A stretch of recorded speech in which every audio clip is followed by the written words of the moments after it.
Magandang umaga po sa bawat isa at welcome po ulit sa ating daily devotions. Ngayon po ay meron tayong pamagat na naiintindihan kaniya.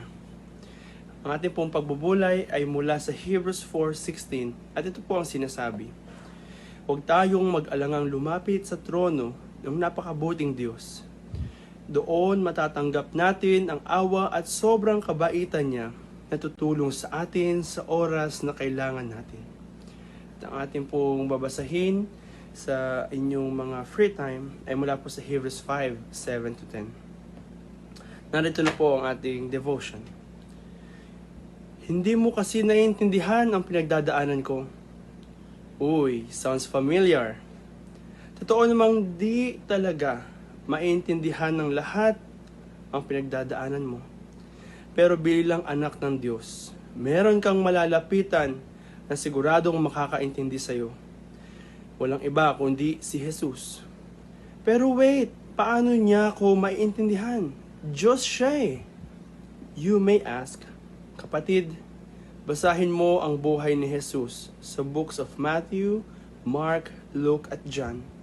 Sa 4 na librong ito, makikita mo kung paanong ang anak ng Diyos, ang hari ng mga hari, ay nabuhay bilang tao sa mundo more than 2,000 years ago.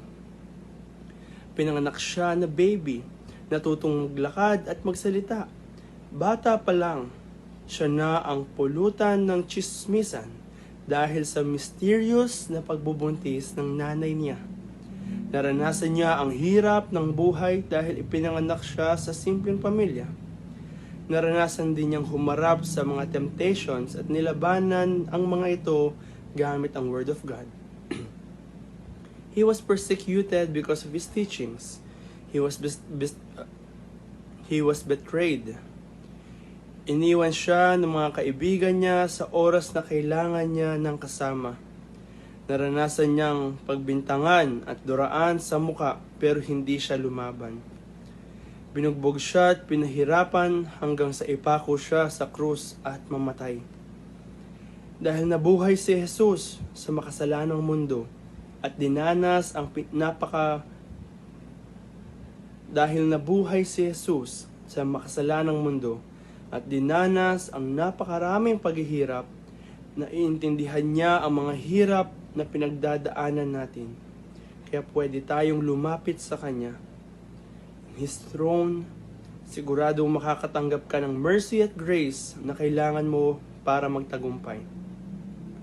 Tayo po ay manalangin. Lord, salamat kasi you made a way para maabot ako at para makalapit ako sa iyo. Salamat dahil nagpakumbaba ka at nabuhay bilang tao para ipakita sa akin na gaano man kahirap ang nararanasan ko, naiintindihan mo ako. In Jesus' name, Amen.